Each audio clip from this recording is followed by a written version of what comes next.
Continuing our conversation with Mr. Hal Dodrell.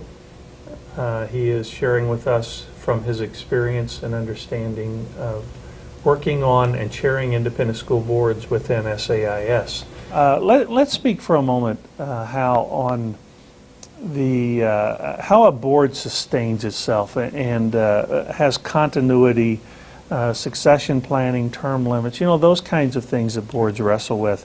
And start that off by speaking to me about the pros and the cons as you understand it related to term limits for trustees. Well, I'll admit to a natural bias here that I'm a big proponent for term limits.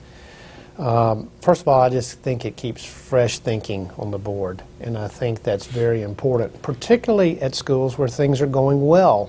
And I know that sounds maybe not what people would expect, but when things are going well, the temptation is not to do anything. It's working. Why mess it up? And to me, when you become, that's sort of the beginnings of being a little more inward-looking, a little more insular. So I think to keep fresh thinking on the board is very, very important. So I'm a big fan of term limits. Let's face it, too, every board's going to have an ineffective trustee come on board. It's just not the right time for them. They get busy in their business, or there are a whole host of reasons. But it's a very difficult thing to ask an ineffective trustee to leave the board if there are no term limits. If there are, it's a very natural process. I know on the boards I've been on, we've had 3-year, in one case I guess 4-year terms. But at the end of that term, you simply thank them for their service, and there's no awkward conversation, and everybody's happy, and you still keep your friend of the school that way too. So I'm a big fan for those reasons. I also think that when there are no term limits, it makes honest discussions about board leadership much more difficult. I've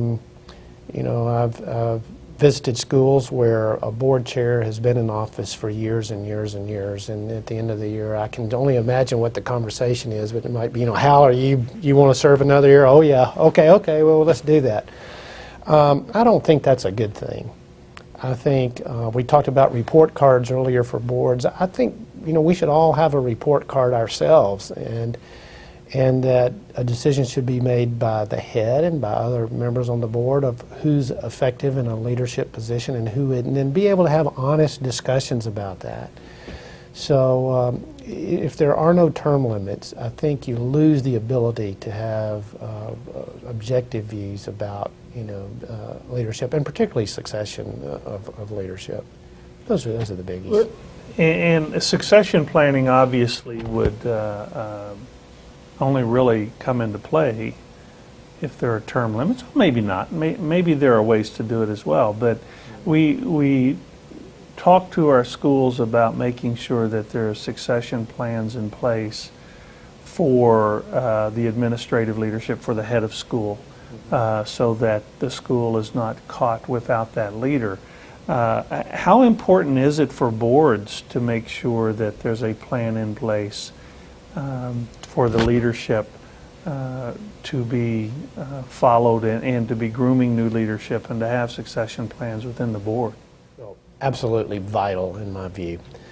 And the only way you kind of learn is to give people responsibility and see how they respond. And so I'm a big believer in giving responsibility to new trustees early on.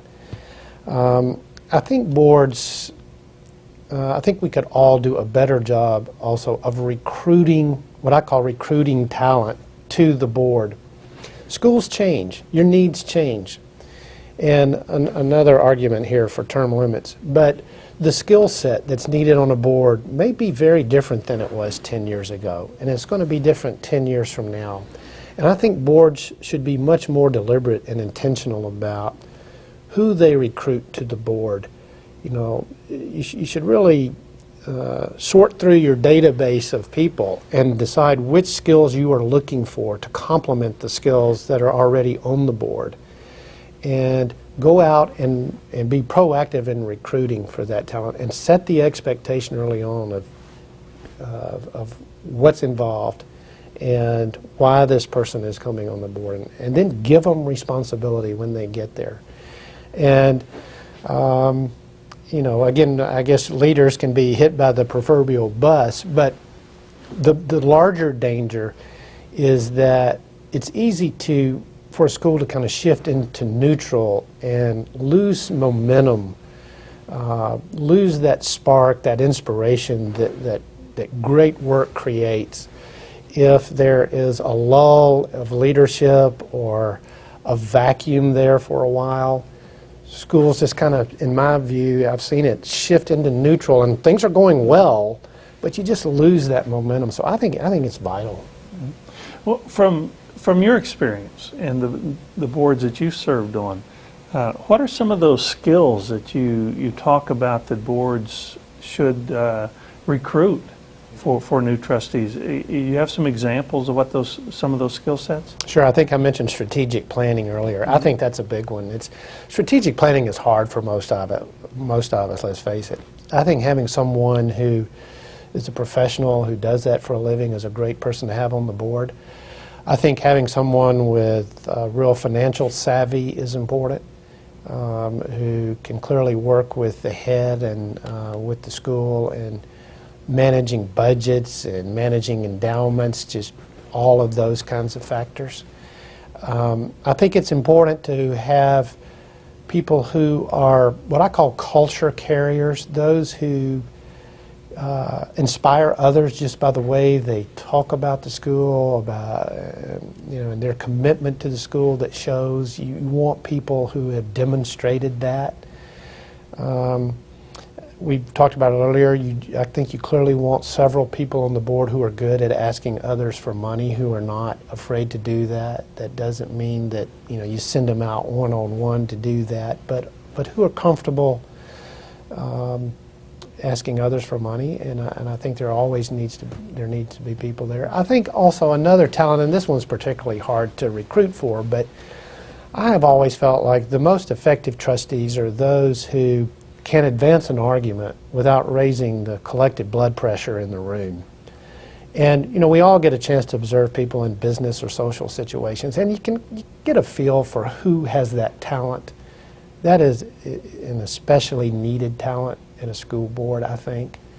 And I have always felt that those who are given responsibility early will show that tendency or not, and they become committee chairs or whatever. And just to me, having that ability is maybe above all those others the most important. Right. Well, we're talking about recruiting talent for our boards and skill sets for our boards, and we're with the understanding that most independent school boards are self-perpetuating boards.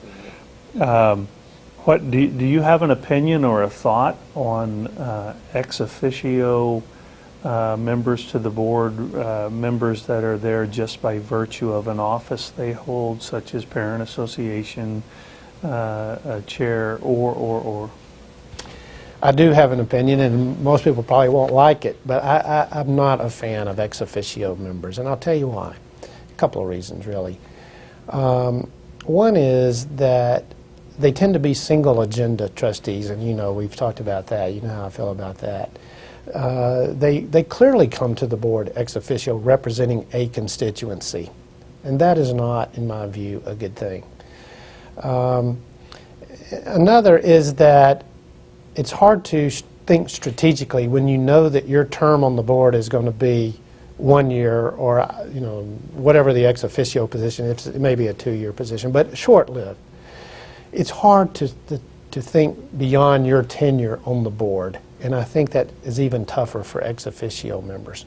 So I've always felt like, look, if they're that talented, let's put them on the board and make them a full-time board member. Let's don't just have them here for a year or two. Well, let's make them full-time board members. So that's my view. Well, very good. Boards often find that there are talented people within the board that are very effective as board members that are a little uncertain as to whether they should aspire to be the chair of the board.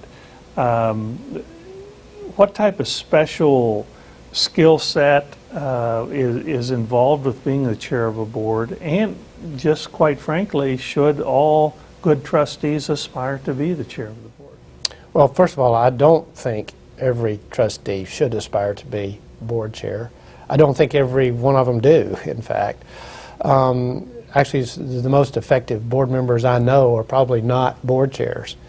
Being a board chair is not all it's cracked up to be, because there are some very difficult decisions that you can be confronted with. One is dealing with what I call rogue trustees, those that are just going to be single agenda trustees no matter what, those that really want to throw their weight around on a particular issue. And let's face it, most trustees are very successful people. They're type A personalities. They're used to having their way. And I like to use the expression to check your ego at the door. When you come into a school board meeting, we're all equal there. Everybody's opinion counts.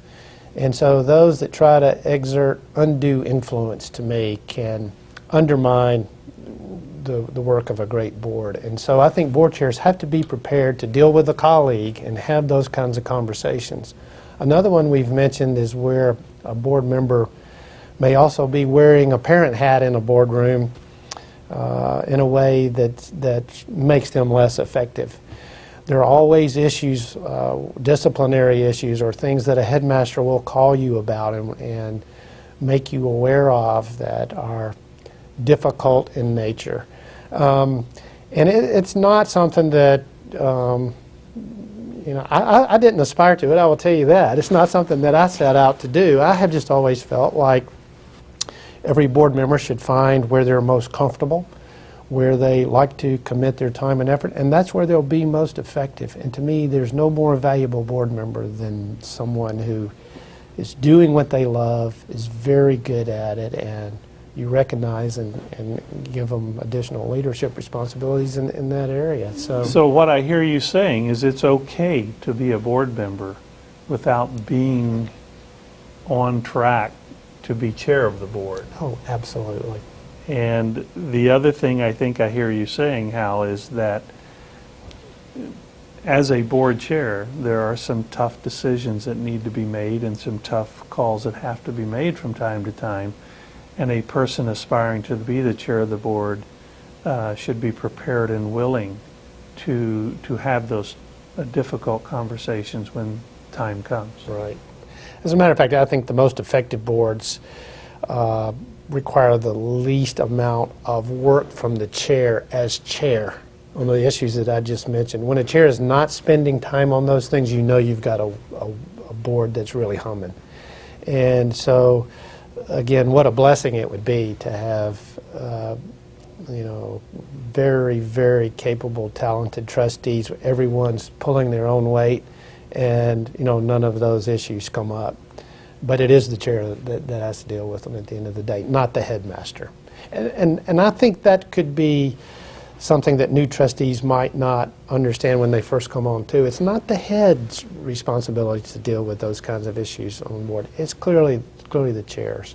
And I think the responsibility of the chair to talk to the head about board members who may be exerting their influence in ways maybe the chair doesn't know about, but clearly the head does.